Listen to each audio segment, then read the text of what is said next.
nunca terminaremos de conocer todas las implicaciones que tiene el mensaje del Evangelio. La persona de Jesucristo, la palabra de la cruz, como lo llama el apóstol Pablo al hablar con los corintios, el mensaje que nos habla de la resurrección del Señor, forman, por así decirlo, un árbol imponente, un árbol majestuoso en el Edén de Dios, del cual nunca podemos contar todas las ramas. Hay una rama del Evangelio que nos habla del amor, hay otra rama que nos habla de la humildad, hay otra rama que se desprende que nos habla del servicio. Y así, hermanos, de ese majestuoso árbol se desprenden numerosísimas ramificaciones. Es cierto que el mensaje del Evangelio es ante todo un mensaje de salvación, de redención, del perdón de los pecados y la vida eterna. Pero ese mismo mensaje impacta toda nuestra vida, renueva nuestra ética y nos ofrece la escala de valores, valores que no son de este mundo, los valores del reino de Dios. Todas esas aplicaciones que podemos desprender o que surgen, hermanos, del Evangelio, es a lo que me refiero con las ramas de ese árbol. Por ejemplo, les pregunto, ¿tiene el mensaje del Evangelio alguna implicación para el matrimonio? Por supuesto. ¿Tiene el Evangelio alguna relación con la generosidad? Ya lo habíamos visto, 2 Corintios capítulo 8 y capítulo 9. ¿Tiene el Evangelio algo que decirnos acerca del sufrimiento? Muchísimo, muchísimo. ¿Y qué tal acerca de lo que realmente vale en esta vida? El Evangelio, hermanos, nos presenta, además de ser un mensaje de salvación, claramente, nos presenta toda una visión moral, una visión que está en armonía con la ley de Dios, pero es una óptica que abre nuevos matices de la vida que es agradable delante de Dios. Déjenme expresarlo de esta manera. Desde antes de que Cristo pisara esta tierra, los 10 mandamientos ya informaban de cuál es la voluntad, qué es lo que Dios quiere, qué es lo que es agradable delante de Dios. Pero al momento en que vemos al Señor Jesucristo, estamos viendo esa vida de obediencia, estamos viendo cómo Cristo cumple con la ley, cómo cumple con los 10 mandamientos. Pero hay un aspecto, hermanos, fresco, una revelación que se amplifica, que nos muestra más cómo se ve la vida que es agradable delante de Dios. Podríamos concluir algunas cosas, por ejemplo, ahorita que mencioné el tema del sufrimiento, de los 10 mandamientos. Quizá podríamos hablar del contentamiento a través de la ley. Pero ¿de qué manera podemos hablar del sufrimiento, hermanos, cuando pensamos que nuestro Salvador fue crucificado? Que el mayor acto de obediencia a Dios sobre la faz de este mundo conllevó también el mayor sufrimiento. ¿Y cuánto tiene eso que decirnos acerca de la manera en la que sufrimos nosotros? A eso es a lo que me refiero entonces. Y viendo nuestro pasaje, permítanme decir esto. El Evangelio tiene mucho que decirnos también acerca de la ambición y acerca de la envidia, que son 2 temas o 2 aspectos que vamos a ver en esta predicación. De hecho, el título que tengo para este mensaje es Ambición y envidia en el camino. Y esa palabra camino al final cumple un doble propósito. Por un lado, hemos visto que esta sección en Marcos repite varias veces esa palabra. Desde el capítulo 8, versículo 27, cuando se nos dice por primera vez, y en el camino preguntó a sus discípulos, hasta el capítulo 10, versículo 52, que termina con estas palabras, hablando de Bartimeo. y enseguida recobró la vista y seguía a Jesús en el camino. ¿Cuál es ese camino? Es el camino que lleva a Jerusalén. Y en ese camino Jesús empieza a revelar más de su identidad y comienza a explicarles más a sus discípulos de lo que va a hacer, de lo que va a cumplir en Jerusalén. Su muerte, siendo humillado por las autoridades de este mundo y de esa ciudad, pero también su resurrección. Ahora, esto del camino es algo profundo, hermanos, porque al mismo tiempo que es un camino literal, que Jesús estaba caminando hacia Jerusalén, es también un camino simbólico, porque Jesús nos va a hablar allí de cómo el discipulado conlleva sufrimiento. Hemos visto algo de eso desde que Pedro intentó reconvenir al Señor y Jesús lo reprendió fuertemente. El camino para obtener la corona, para llegar a la gloria, es el camino del sufrimiento. Pero también esta palabra camino hace alusión a un término muy antiguo con el que nos referimos al cristianismo. Y es algo que vemos desde el libro de los Hechos de los Apóstoles. El apóstol Pablo, dando testimonio a las autoridades, llama a esta fe el camino. El camino. ¿Por qué? Porque es el camino a Dios. Y sin duda, hermanos, podemos identificarnos en nuestra vida cristiana en la actualidad con las actitudes que vemos aquí de parte de los discípulos: ambición y envidia. Así que vamos a dividir este pasaje en tres partes. En primer lugar, tenemos el versículo 30 al 32, que es una reiteración o una repetición de la muerte y resurrección de Cristo. El Señor ya había dicho que iba a morir y resucitar, y ahora lo repite por una segunda ocasión. En segundo lugar, vamos a ver esa ambición por ser el mayor, los versículos 33 al 37. Y por último, veremos la envidia, o la envidia ministerial, versículos 38 al versículo 41. Así que muy probablemente, como está dividido en sus Biblias, esa va a ser la división que vamos a seguir para cada punto en esta predicación. En primer lugar, vemos que se nos dice: habiendo salido de allí, caminaron por Galilea y no quería que nadie lo supiese. El Señor no quería que nadie fuera de sus discípulos supiera esto. Habíamos visto ya, y Cristo se los había dicho, que los misterios del reino de Dios se les iban a revelar a ellos en particular. Ellos habían recibido ese privilegio de escuchar de esas verdades que habían sido profetizadas en el Antiguo Testamento, pero que también contenían ese lenguaje críptico, ese lenguaje misterioso que encontramos que se revela más adelante en el Nuevo Testamento. Ahora, ¿cuál era el misterio aquí? ¿Qué era lo que el Señor les estaba enseñando? Versículo 31. Porque enseñaba a sus discípulos y les decía: el Hijo del Hombre será entregado en manos de hombres y le matarán, pero después de muerto resucitará al tercer día. Aun si las palabras eran en secreto, eran palabras claras. Nos hablaban acerca de la identidad de Cristo, el Hijo del Hombre, como el Señor se hace llamar. Una referencia, entre otros pasajes, como lo he dicho ya, a Daniel capítulo 7, en donde aparece esta figura misteriosa en el cielo que se presenta delante del anciano de días y recibe el reino eterno. Pero además encontramos en el mensaje de Cristo una referencia a su humillación y su muerte. Ese mismo que iba a heredar el reino eterno, el que iba a tener autoridad por encima de todo, dice el Señor, iba a ser entregado en manos de hombres. Y esto sería la parte difícil para los discípulos. ¿Cómo es que el Rey eterno, el que tiene dominio, poder y gloria, va a ser humillado y va a morir?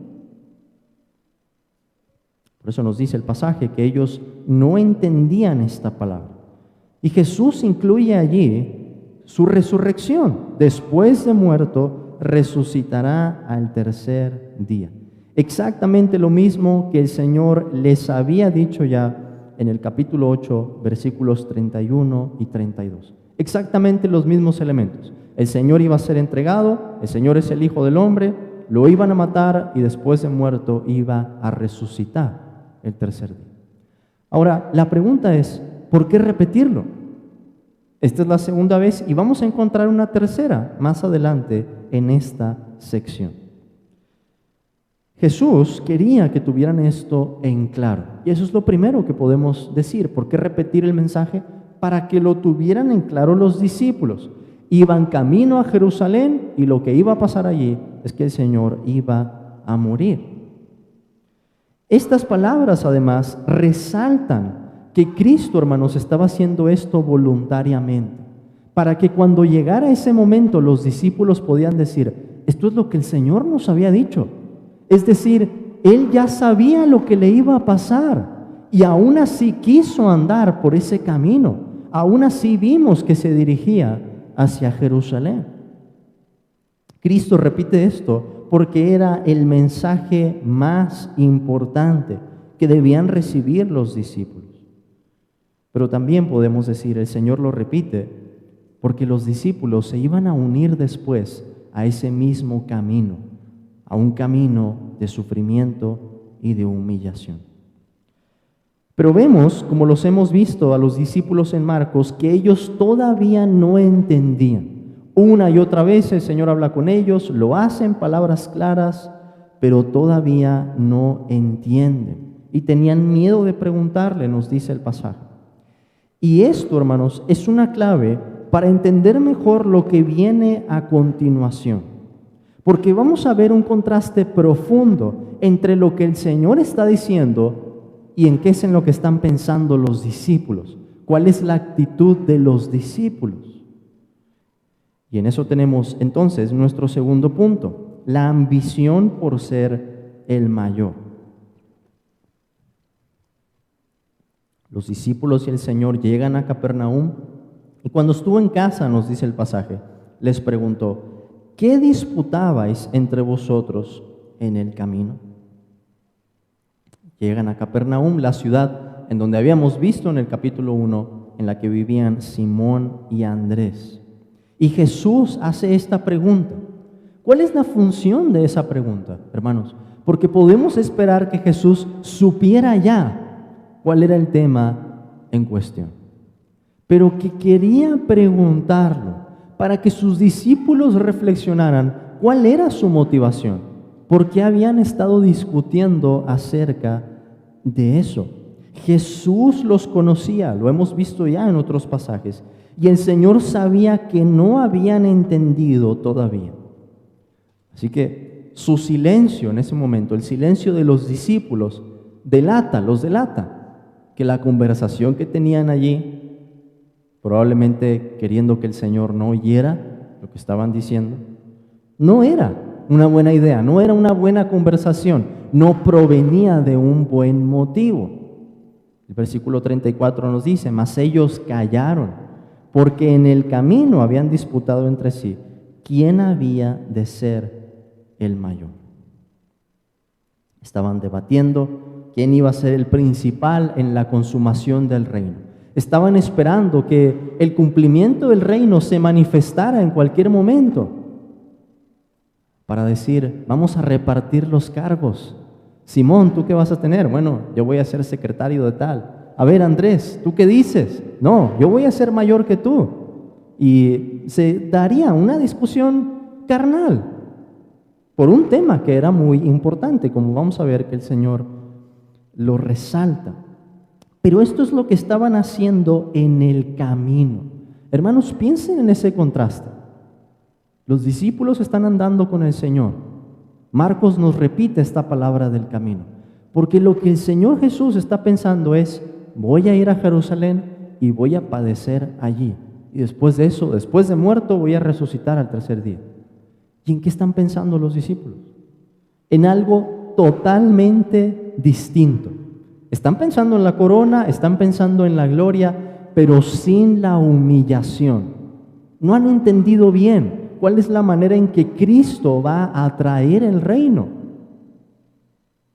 Por medio de una obediencia que acarrearía vergüenza y humillación.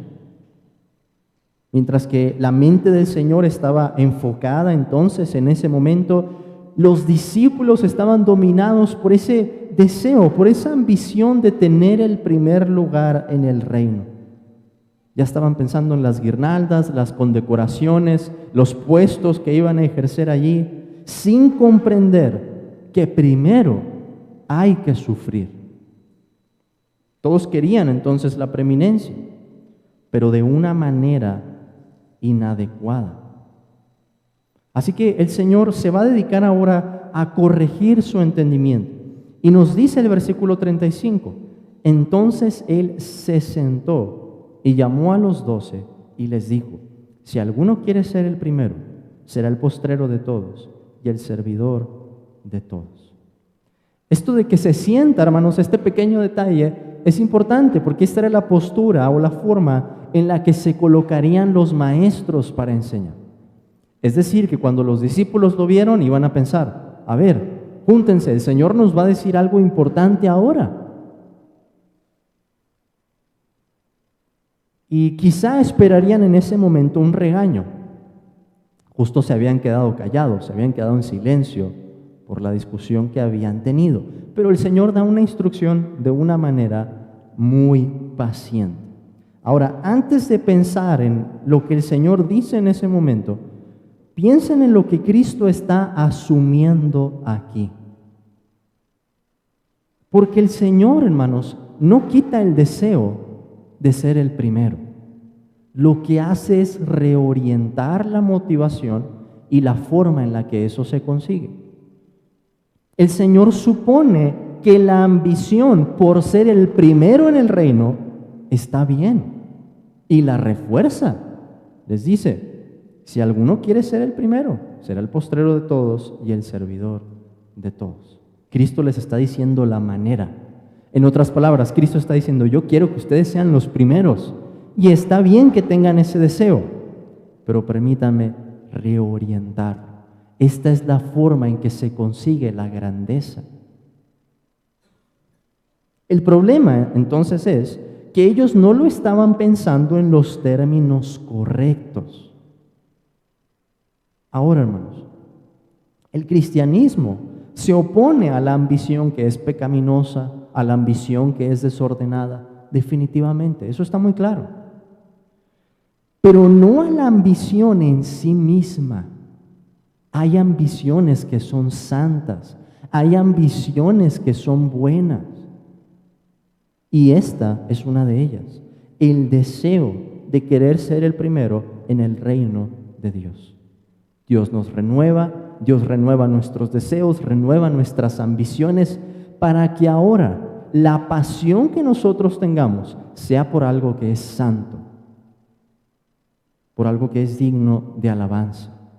Por eso puede decir el apóstol Pablo en Romanos capítulo 2, por ejemplo, que los cristianos, perseverando en bien hacer, queremos honra, gloria e inmortalidad. Esa es la vida a la que aspiramos. Pregunto, hermanos, ¿tenemos esta clase de ambición? Estoy seguro que tenemos muchas otras ambiciones, pero pregunto, ¿tenemos esta clase de ambición? ¿Nuestra mente se posa en las recompensas celestiales? ¿Deseamos gloria, honra e inmortalidad?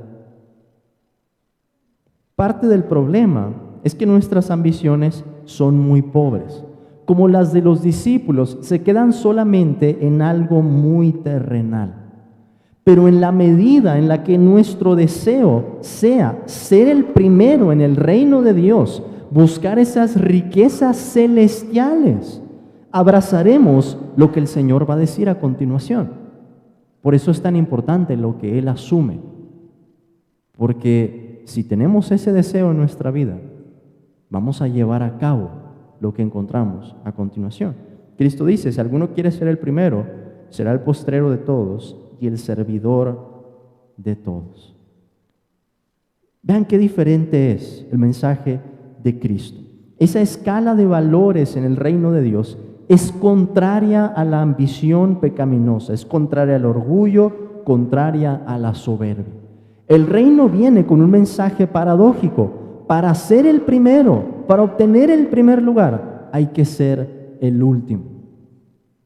El camino entonces para ser el mayor no es comportarnos como tal, no es esperar que las personas nos traten como tal. El camino es convertirnos en el servidor de todos.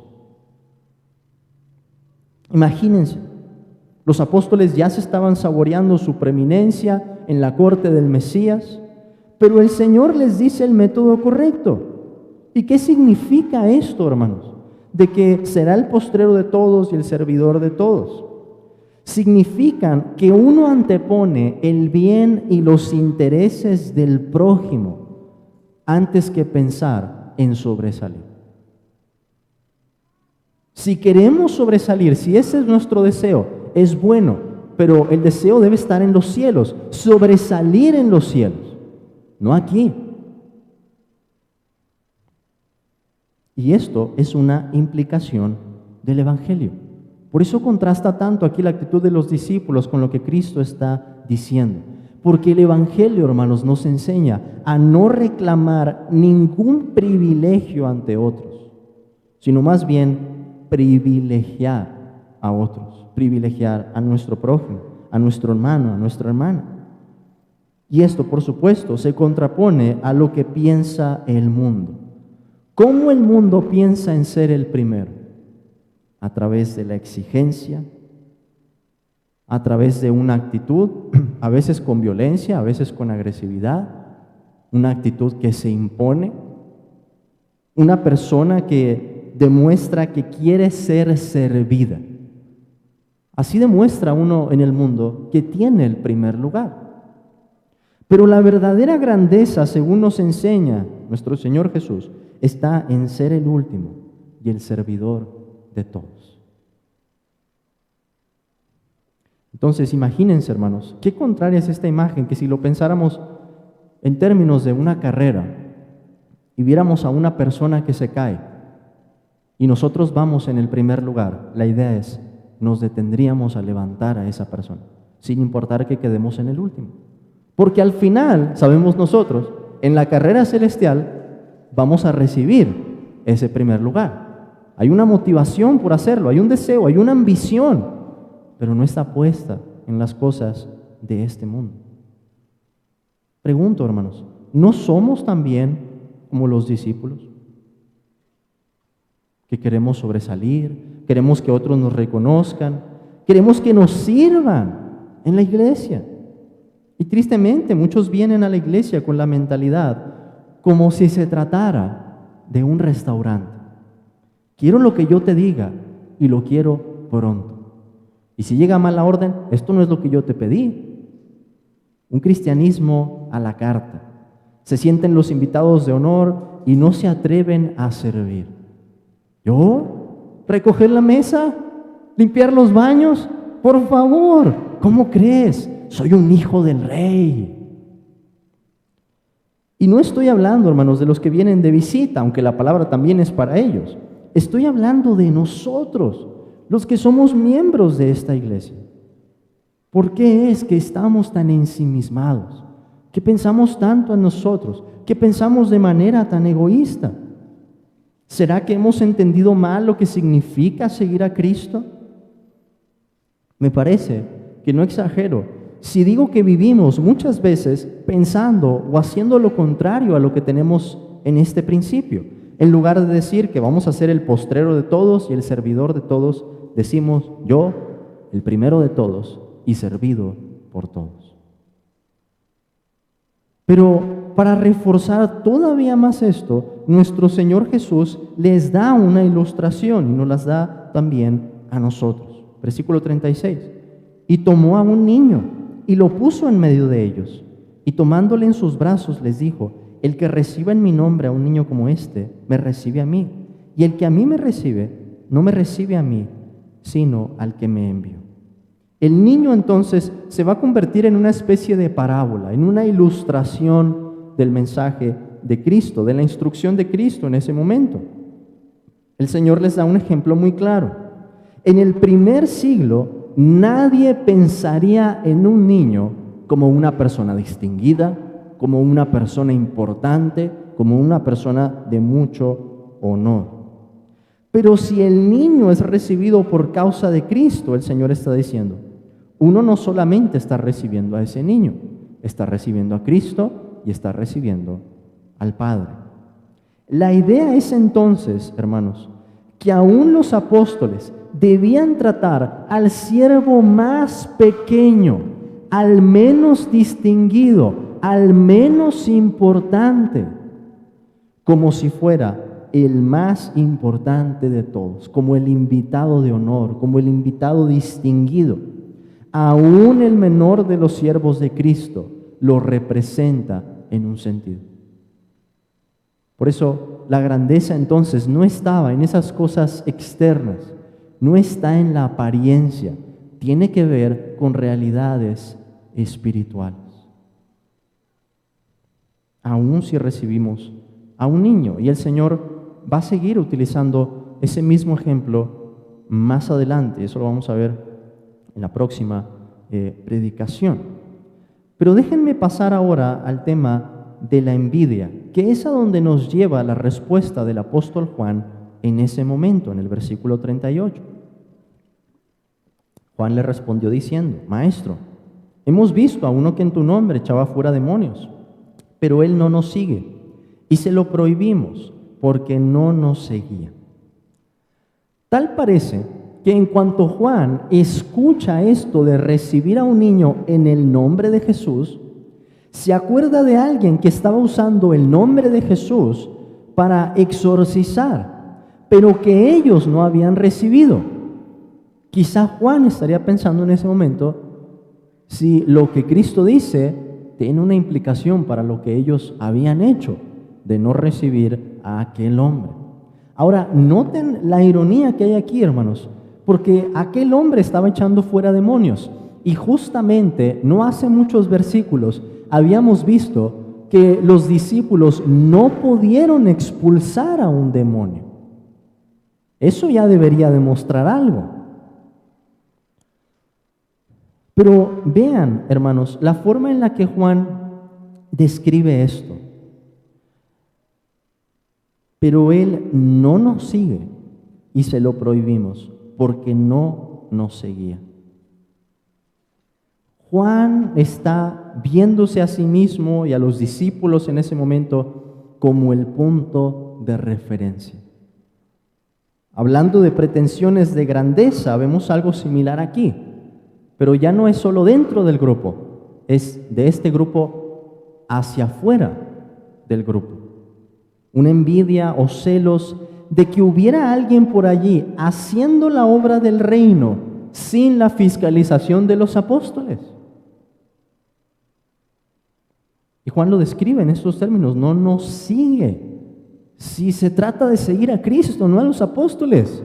¿De dónde saca Juan esta idea de que ahora ellos se han convertido en el punto de referencia cuando es Cristo, el Señor? Ahora, noten la respuesta de Cristo. Cristo los vuelve a corregir. Versículo 39. Pero Jesús dijo, no se lo prohibáis, porque ninguno hay que haga milagro en mi nombre, que luego pueda decir mal de mí, porque el que no es contra nosotros, por nosotros es. En realidad, aquel hombre estaba haciendo la obra del reino. Estaba contribuyendo a la gloria del nombre de Cristo. ¿Por qué? ¿Qué demostraba? Que los demonios se sujetaran al nombre de Jesús. Que Jesús venía a inaugurar el reino. Que Jesús tenía autoridad sobre ellos para desterrar el mal y sus huestes en ese momento. Entonces, no había ningún problema con eso. Pero el Señor les da la razón, además, por la que está diciendo esto. Y podemos ponerla con estas palabras. Si no está en nuestra contra, está a nuestro favor. Ahora vean qué interesante es, hermanos, cómo Cristo utiliza ese principio. Porque el que no es contra nosotros, por nosotros es. Porque en los otros dos evangelios sinópticos, Cristo lo dice de otra manera. Quiero que lo vean muy brevemente. Mateo capítulo 12, versículo 30.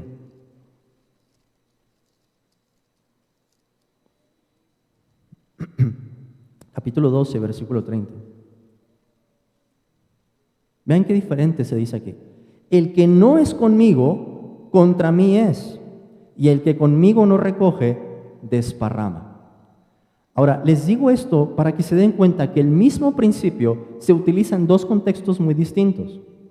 En Mateo tiene que ver con hacer una división correcta. Las personas, los fariseos en ese momento están blasfemando. ¿Y qué está diciendo a Cristo? Se están oponiendo a Él.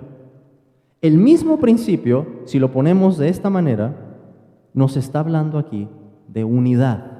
El que no es contra nosotros, por nosotros es. Está con nosotros, es parte de nosotros, aunque no esté externamente con nosotros. Y así es como deberíamos de aplicarlo, hermanos. Hay personas con las que deberíamos de decir, estas personas realmente no están sirviendo al reino de Dios. Quizá utilizan el nombre de Jesús, pero ellos no confiesan las doctrinas centrales.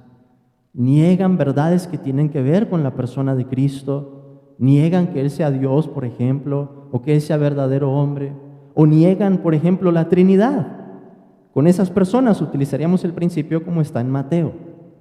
Pero con personas con las que compartimos las mismas doctrinas esenciales, las mismas doctrinas principales, utilizaremos el principio como está en Marcos. No están en contra de nuestro Señor ni de nosotros. Somos parte del mismo bando, del mismo equipo. Y eso, hermanos, nos debería hacer ver, como lo debió hacer en ese momento para los apóstoles, que la obra de Dios es mucho más grande de lo que alcanzamos a ver. Porque el reino tiene un carácter universal. ¿Qué orgullo demuestra pensar que el punto de referencia somos nosotros? Que el estándar o la medida con la que deberíamos juzgar a otros que están haciendo la obra de Dios somos nosotros. Por eso, hermanos, debemos hacer a un lado las envidias y actitudes partidarias en lo que concierne a doctrinas secundarias o diferencias de denominación o ministerio. Es cierto, debemos pararnos firmes por la verdad, debemos defenderla, y aún delante de los opositores podemos decir, según la Escritura, hay que contender ardientemente por la fe. Pero cuando se trata de una persona que confiesa el nombre de Cristo y tiene las mismas doctrinas esenciales, debemos de verlo como un hermano. Y si está trabajando como alguien que está avanzando el reino de Dios. Hermanos, la mayor parte de las personas en este mundo que son cristianos no son reformados. Es una realidad. Se calcula que hay 100 millones de cristianos en China y la mayor parte de ellos no son reformados. Vienen de contextos pentecostales, vienen de contextos que no tienen denominaciones a veces. ¿Cuál es el problema? Bueno, necesitan instrucción, es cierto, pero hermanos, están avanzando la obra del reino. Son hermanos. Debemos estar dispuestos a recibir y ser hospitalarios con los verdaderos siervos de Cristo, aun cuando no los conozcamos.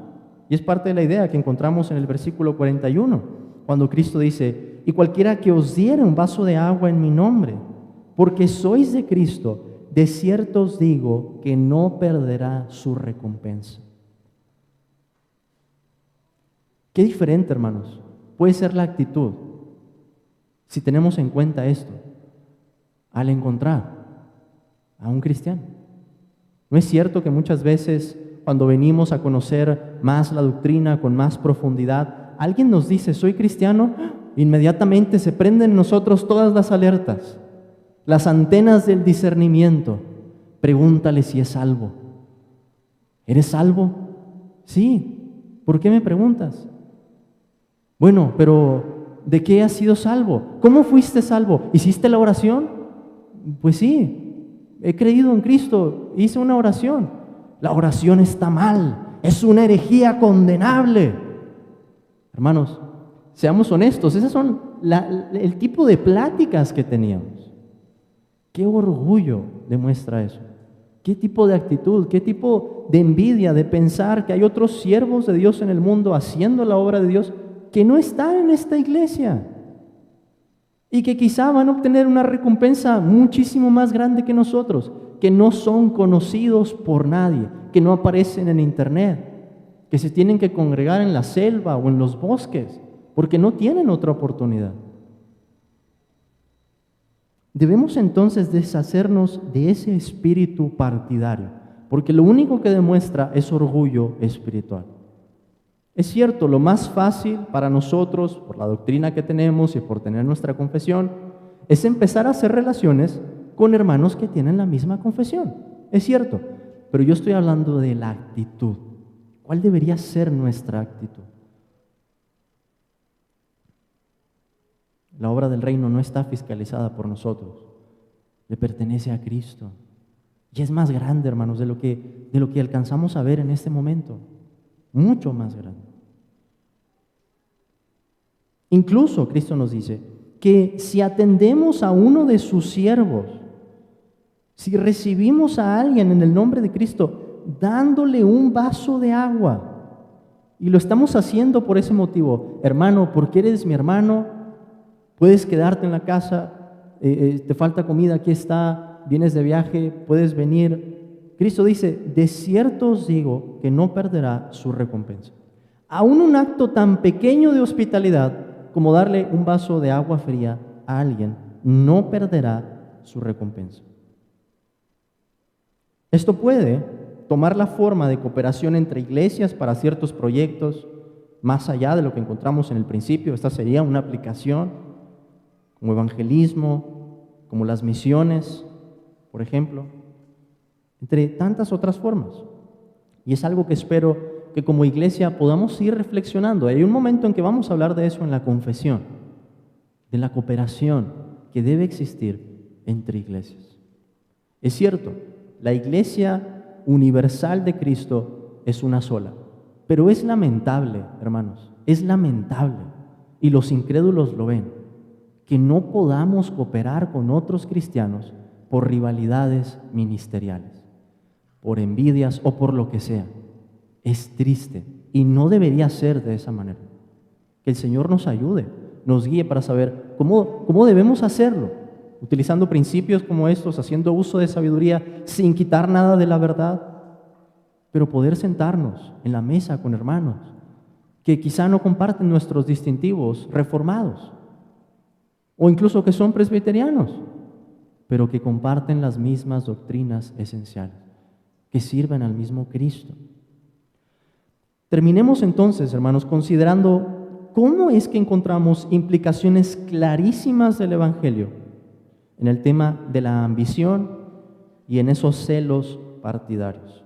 En estos pasajes hemos visto cómo el orgullo puede demostrarse dentro de un mismo grupo, pero también para los que están fuera de ese grupo. Y en los dos casos, el Evangelio tiene mucho que decirnos. Vivamos entonces, hermanos, y oremos porque sea así, que de la cruz de Cristo se sigan desprendiendo delante de nosotros, ante nuestro entendimiento, todas esas ramificaciones, todas esas implicaciones, todas esas aplicaciones que siguen hablando a nuestra vida, que no solamente tocan áreas de nuestro entendimiento, que tocan cosas como el orgullo, como la envidia, como la ambición. Que el Señor nos permita mortificar eso y vivir en ese camino, siguiendo a Cristo en obediencia. Amén.